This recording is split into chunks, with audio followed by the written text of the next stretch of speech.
Falsa piedade.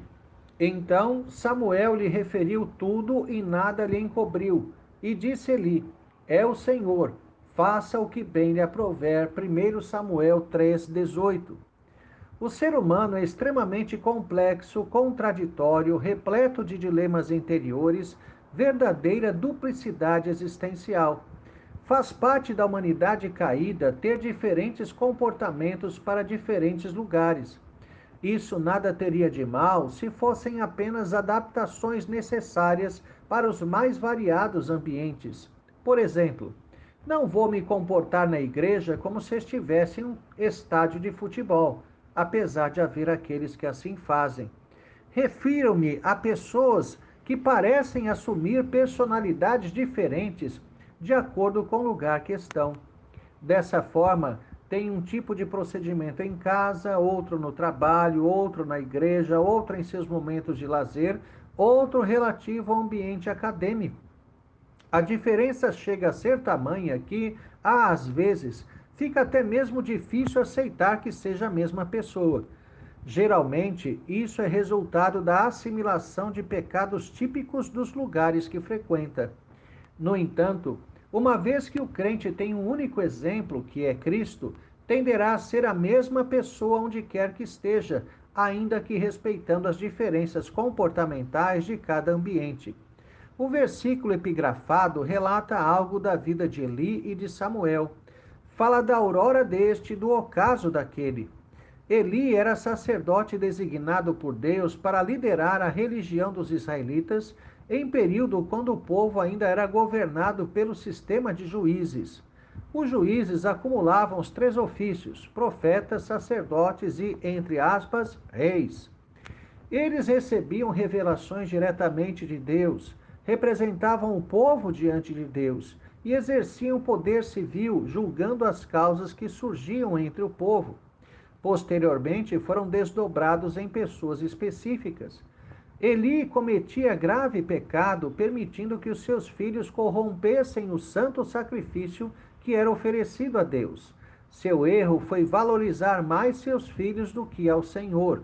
Por causa disso, Deus já havia dito a ele que, devido ao seu pecado, sua casa seria rejeitada. Porque aos que me honram, honrarei, porém os que me desprezam serão desmerecidos. 1 Samuel 2,30. Esse foi o motivo de o Senhor separar e chamar Samuel para substituir Eli e sua casa. O verso epigrafado narra a atitude de Eli quando percebeu que o Senhor havia se revelado ao jovem Samuel.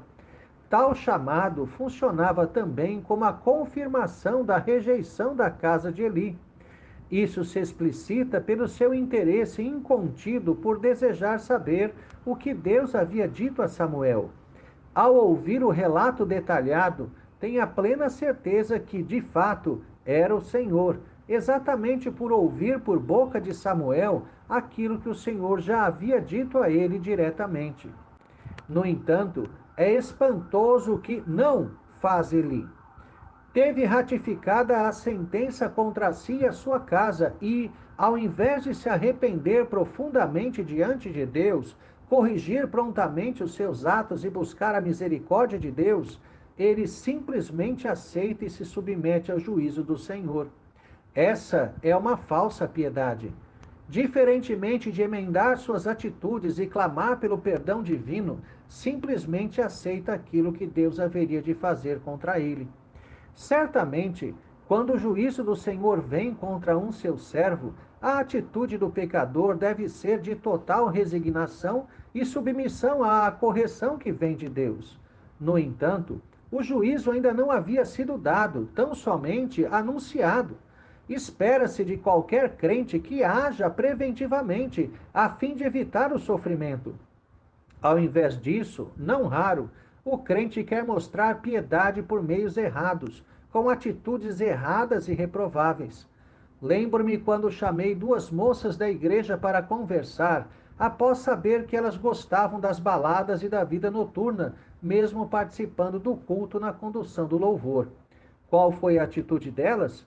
Reconheceram a incompatibilidade de estar à frente da igreja e frequentar as noites, e decidiram sair do louvor.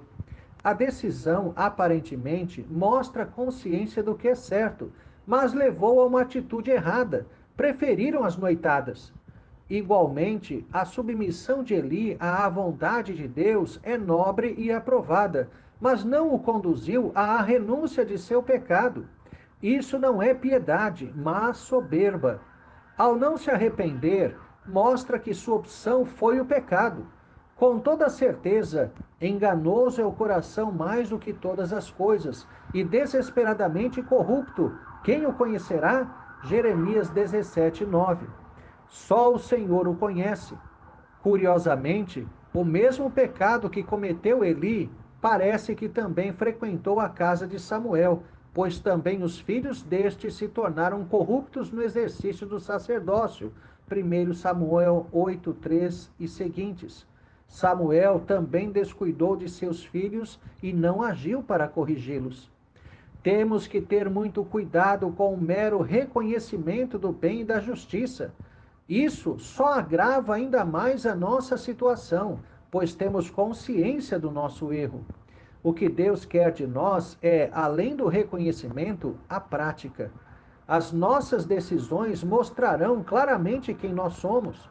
A falsa piedade pode até mesmo enganar a homens, mas nunca jamais o Senhor.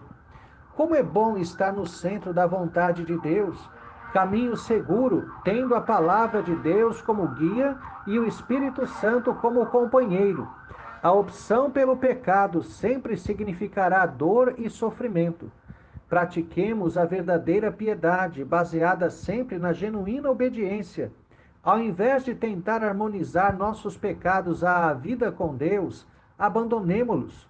Certamente nossa vida florescerá em meio às mais ricas bênçãos espirituais.